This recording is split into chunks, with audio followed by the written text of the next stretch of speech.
The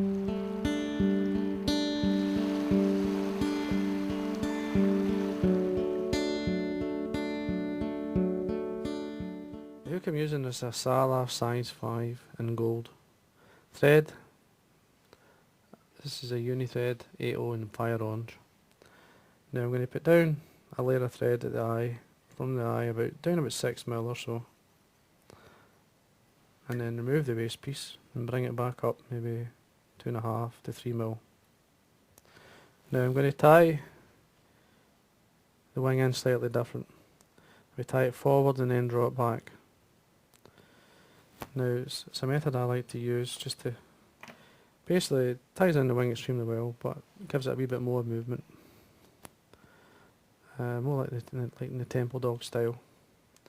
Now that's the Sunburst dyed Arctic Fox, which I'm going to use. Full length of the hook, tie it forward of the eye, and then basically come down, tying in the cut ends and taking the thread or putting a layer of thread down the shank all the way down until you're in line with the barb of the hook, or sorry, the point. You could go to the barb, but in this style of hook I would stop at the point. I'm going to put a tag on this fly. Now the tag is an olive holographic. It's really nice and bright. It's in the green colour. It's just a nice aiming point at the back of the fly. You could use red or whatever, but the green works extremely well. Now I'm going to catch it in the side. This is a large. You could use a medium as well. Maybe you're looking about 4mm area. Now to protect this, what I like to do is put some super glue onto the area of the tag and then wind over the top. And as I wind round, I'm taking a small reservoir of super glue with the flash, and it sticks down. It's really strong. Now I'm going to cut this. Basically you'll see the area where I stopped, where the cut ends of the Arctic Fox is there. I'm just going to cut it there. This will help balance up the body. Now for the rib, there's no tail on the fly. You could, if you want, you could put a long tail on it or a small crest tail or whatever you like. It's entirely up to you. And I've got one here just to give you an idea. Here's one here, but it's got a jungle cocktail. It's a fluorescent orange. It's a great way of tying. It's a great aiming point for the fly. It's worth doing, a bit of fun. But in this one I'm just none at all. Now we catch in a medium oval gold tinsel, and we catch it on the side, and then we'll wind it up, tidying up. Just take the thread all the way up. This will help balance the body. You don't have to be too fussy with this body because it's going to be dubbed. You can hide a lot with dubbed bodies. But anyway, there you go. It's tied up, it's all level. Then bring the thread back down. Now, the body's in two colours. Basically a flame orange seal's fur and a black claret. Really dark claret. It's nice. It works extremely well with orange. Now we dub on seal's fur to the thread. You could use SLF, use whatever you like. You can even use Fritz, but seal's fur or SLF is very good. Just dub it on, start it up onto the thread, onto the hook. And basically what you're doing here is what I'm doing is catching it down and building up a shape and stretching out the fur so that you get a nice shape in the body. If it's too heavy, just stretch it out and tighten up just by spinning. Once you've got enough, just remove the excess, then change over to the claret. Just dub onto your thread, slide it up, and then again you're going to build up the body. It's just something you've got to practice. Get a nice shape in the body. Then you're going to rib the body itself. You're looking for at least 3 in the orange area. Oops. And the same on the claret. Now I'm going to actually tie the oval tinsel in front.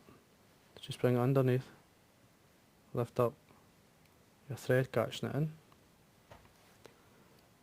Watch your thread, you don't just cut it, just cut away the waste. Tie in the end. Now the wing itself, just leave the wing. I'm going to just bring the thread up against it, not onto it though. I'm going to use the hackle to draw this back. Now one of the hackles I'm going to use, if you've ever heard of this is called bird fur. Now it's a spey saddle of one of these spey necks, a white and spey neck. They're excellent for these. It's very soft fibre, and depending on the length you want. I mean, they're not expensive these, if you can get a hold of them. Easier in America than in the UK. Once you've selected yourself a feather, you can remove the fluff from the bottom, or you can keep it on, because it's very good. And then I'm going to tie this in by the tip. Now what happens with the spey hackle, or the bird fur feather, it blends into the wing and holds it back slightly.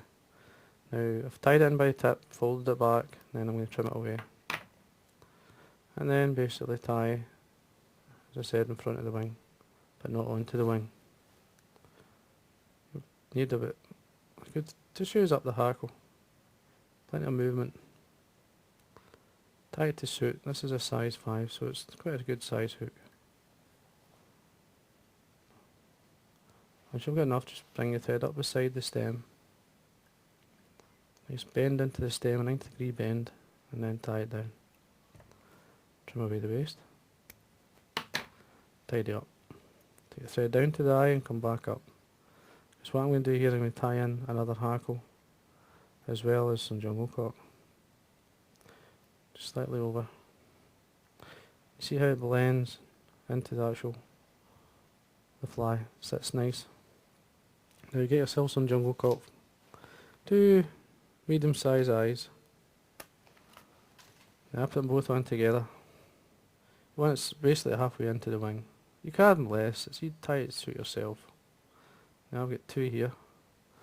All I'm going to do is offer it to the hook, put one down either side. 2 or 3 turns, just basically to see how they're sitting.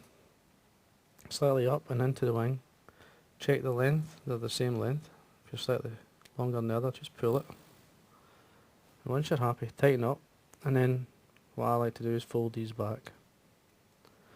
Just fold them back, tie over the top, the stems. Come in, you can either cut or break away these. There you go. Have another look at the jungle cork, just to make sure it's sitting where you want. And I'm happy with that. Now, the front hackle I'm going to use, this is a white and badger neck. It's an excellent neck, it's got a great colour, and basically looking for one of the top feathers, the best marked ones. You're looking for a feather, the fibre at least comes into the length of the jungle cork. Catch it in by the tip, fold it back, and bring the thread back down. You can remove the tip of the hackle, just break it off, or cut it away, and then wind down one, turn in front of the other.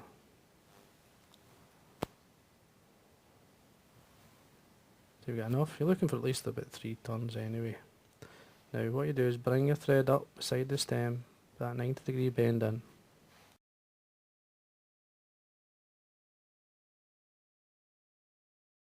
Just fold it back, plenty of room there, and tidy up. Bring your thread up and down to form the head, and then you can break this away,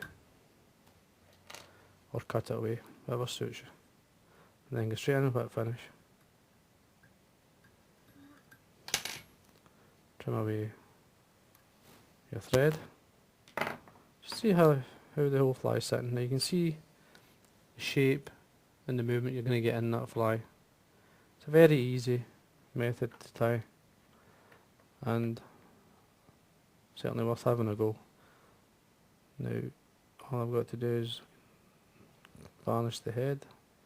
You're looking for at least around about 3 coats, and that's plenty. And there you are. And there's your Sunburst Spey. Certainly worth tying. You've got a lovely shape. Once that's in the water, you'll see exactly how it swims. As I said, you can tie them slightly different. Here's one, as I said. Here's a flame one, which has the jungle cocktail. Another nice pattern to tie.